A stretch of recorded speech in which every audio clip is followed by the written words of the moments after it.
સમગ્ર રાજ્યની સાથે ભરૂચ જિલ્લાની 5 વિધાનસભાની બેઠકોમાં પણ આવાસ યોજનાના મકાનોમાં લોકાર્પણ અને ખાતમુહૂર્તના કાર્યક્રમ શનિવારે જે તે મત વિસ્તારના ધારાસભ્યોના અધ્યક્ષસ્થાને યોજવામાં આવ્યો હતો। દેશના યશસ્વી અને દીર્ઘદ્રષ્ટા વડાપ્રધાન નરેન્દ્ર મોદી અને મુખ્યમંત્રી ભૂપેન્દ્ર પટેલની વર્ચ્યુઅલ ઉપસ્થિતિમાં ભરૂચ જિલ્લાની 5 વિધાનસભા બેઠકો પર આયોજિત કાર્યક્રમમાં 2976 લાભાર્થીઓના આવાસનું લોકાર્પણ કરાયું હતું, જેમાં પ્રધાનમંત્રી, પંડિત દીનદયાળ અને આંબેડકર આવાસ યોજનાના મકાનોનો સમાવેશ થાય છે। દરેક વિધાનસભા મત વિસ્તાર દીઠ 3 લાભાર્થીઓએ પ્રતિભાવ રજૂ કરી વડાપ્રધાન, મુખ્યમંત્રીનો આભાર વ્યક્ત કર્યો હતો, જ્યારે 5 લાભાર્થીઓને ચાવીની પ્રતિકૃતિ અર્પણ કરવામાં આવી હતી।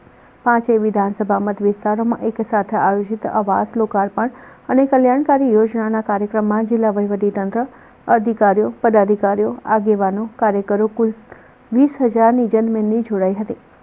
ભરૂચ વિધાનસભા મત વિસ્તારનો કાર્યક્રમ ઝાડેશ્વર BAPS સ્વામિનારાયણ મંદિર ધારાસભ્ય રમેશ મિસ્ત્રીની અધ્યક્ષતામાં યોજવામાં આવ્યો હતો, જેમાં પ્રભારી જિલ્લા ભાજપ પ્રમુખ મારુતિસિંહ અટોદરિયા, મહામંત્રી નિરલ પટેલ, ધર્મેન્દ્ર મિસ્ત્રી, કૌશિક પટેલ, દુષ્યંત પટેલ, વિભૂતિબેન યાદવ, પ્રકાશ પટેલ, હેમેન્દ્ર પ્રજાપતિ, NR ધાંધલ સહિતના ઉપસ્થિત રહ્યા હતા।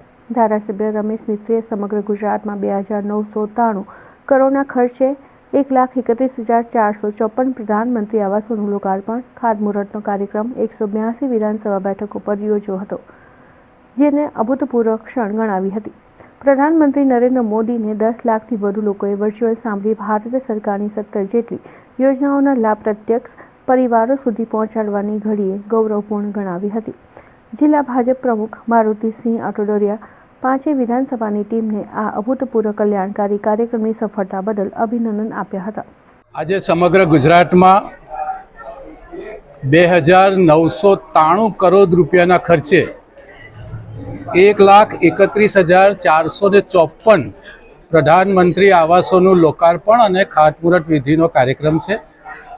182 વિધાનસભામાં પ્રત્યેક વિધાનસભામાં ઓછામાં ઓછા 5,000 કે તેથી વધારે લાભાર્થી ભાઈઓ બહેનો એક સાથે સંમેલનમાં પ્રધાનમંત્રી નરેન્દ્રભાઈ મોદી દિલ્હીથી વર્ચ્યુઅલ સંબોધન કરવાના છે।